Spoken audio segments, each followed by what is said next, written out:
22 June 2025 অন্ধ্রপ্রদেশে গোলিরি নদীর তীরে সকাল তখন 8টা বাজে। নদীর পাশে ঘন জঙ্গলে পথ দিয়ে হেঁটে যাচ্ছিলেন কয়েকজন গ্রামবাসী।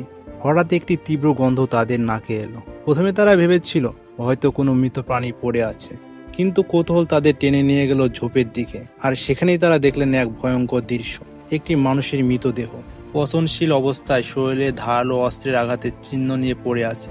গ্রামবাসীরা তৎক্ষণ পুলিশকে খবর দিলেন। পুলিশ ঘটনাস্থলে পৌঁছায়, মৃতদেহকে পরীক্ষা করেন। শরীরে গভীর ক্ষত, গলায় ধারালো অস্ত্রের চিহ্ন। এটা স্পষ্ট যে এটি কোনো দুর্ঘটনা নয়, এটি একটি নৃশংস হত্যাকাণ্ড। মৃতদেহটি পোস্টমর্টমের জন্য পাঠানো হলো, কিন্তু প্রশ্ন থেকে গেল, কেন তাকে এভাবে হত্যা করা হয়েছে? বন্ধুরা, এখনকার যুগে মানুষ কতটা নিচে নেমে যেতে পারে আপনারা কল্পনা করতে পারবেন না। ভালোবাসার নামে প্রতারণা, পরিবারে আর টাকার জন্য প্রাণ নেওয়া, সবকিছু আজকের এই কেসে নরহিংস হত্যার মামলা। যেটা শুনলে মনে হবে মানুষের লোভের কাছে সম্পর্ক কোনোই দাম নেই। তাহলে শুরু করা যাক। তেলেঙ্গানা রাজ্যের গাদোয়াল শহরে, ওইখানে থাকতেন যশোর। তিনি ছিলেন 32 বছরের এক পরিশ্রমিক যুবক। পেশায় প্রাইভেট ল্যান্ড সার্ভেয়ার। জমি সীমা মাপা ও ঝগড়া মেটানো ছিল তার কাজ। সম্পত্তির এই কাজের লাইসেন্স পেয়েছিলেন। পাশাপাশি নাচের প্রতি তার গভীর ভালোবাসা ছিল। তিনি বাচ্চাদের নাচ শেখাতেন। গাদোয়ালে তার পরিবার ছিল মধ্যবিত্ত। বাবা মা আর যমজ ভাইকে নিয়ে ছোট্ট সংসার। ভাইয়ের সঙ্গে তার ছিল ঘনিষ্ঠ সম্পর্ক। পরিবার তার জন্য ভালো পাত্রী খুঁজছিলেন। অবশেষে 20 বছরের ঐশ্বরিয়ার সাথে তার পরিচয় হয়। ঐশ্বরিয়ার মা সুজাতা একটি প্রাইভেট ফাইন্যান্স কোম্পানি ক্লিনারের কাজ করতেন। খুব দরিদ্র পরিবেশে থেকেও তিনি মেয়েকে যত্ন রাখতেন। ঐশ্বরিয়া 10ম শ্রেণী পর্যন্ত পড়াশোনা করেছিলেন। বাবার মৃত্যুর পর থেকে মায়ের সঙ্গে বাড়িতে থাকতেন এবং তাকে কাজে সাহায্য করতেন। প্রথম দেখাতেই ঐশ্বরিয়া আর যশোর একে অপরকে পছন্দ করে ফেলেন। 2024 সালের ডিসেম্বর মাসে তাদের বাগদান সম্পূর্ণ হয়। বিয়ের তারিখ ঠিক হয় ফেব্রুয়ারিতে, কিন্তু টাকার সমস্যার কারণে বিয়ে পিছিয়ে যায়। পরে নতুন তারিখ ঠিক করা হয় 18 মে 2019।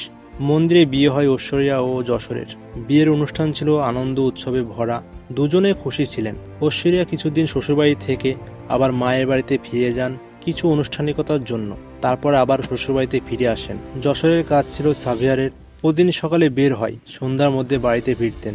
কিন্তু 17 জুন 2025 সকালে তিনি বাইক নিয়ে বের হলেও আর বাড়ি ফেরেননি। তার ফোন বন্ধ ছিল। পরিবার উদ্বিগ্ন হয়ে আত্মীয়, বন্ধু, ছাত্রছাত্রী সবার কাছে খোঁজ নিল। কেউ কিছু জানালো না। পরের দিন থানায় নিখোঁজ অভিযোগ দায়ের করা হয়। 22 জুন 2025 অন্ধ্রপ্রদেশে গোদাবরী নদীর তীরে সকাল 8টা বাজে। আবারও কয়েকজন গ্রামবাসী ঘন জঙ্গলে পথ দিয়ে হেঁটে যাচ্ছিলেন। হঠাৎ তীব্র গন্ধে তারা থমকে গেলেন। ঝোপের কাছে গিয়ে দেখলেন এক মানুষের পচা দেহ, শরীরে গভীর ক্ষত, গলায় ধারালো অস্ত্রের চিহ্ন। এটি নিশ্চয় কোনো দুর্ঘটনা নয়, এটি পরিকল্পনা হত্যাকাণ্ড।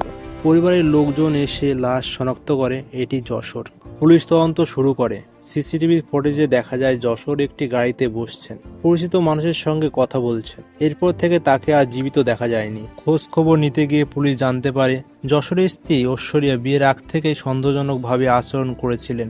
সে প্রায় ফোনে ব্যস্ত থাকত, একটি নির্দিষ্ট নম্বরে হাজার হাজার কল করত। নম্বরটি ছিল তিরুমল নামে এক ব্যক্তির। তিনি একটি এনবিএফসি ফাইন্যান্স কোম্পানির ম্যানেজার। সেখানে কাজ করতেন ঐশ্বরিয়ার মা সুজাতা। সুজাতা কর্মস্থলে তিরুমলের সঙ্গে সম্পর্ক গড়ে তোলেন। পরে ঐশ্বরিয়া একই সম্পর্কে জড়িয়ে পড়ে। দুজনে পাশে পেয়ে তৃণমূল সম্পর্ক চালিয়ে যেতে থাকেন।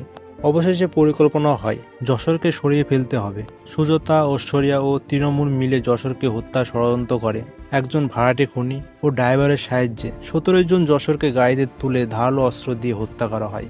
তারপর দেহ জঙ্গলে ফেলে দেওয়া হয়। পুলিশ তদন্তের সব প্রমাণ মিলে সুজাতা, ঐশ্বরিয়া, তৃণমূল সহ মোট 8 জনকে গ্রেপ্তার করা হয়।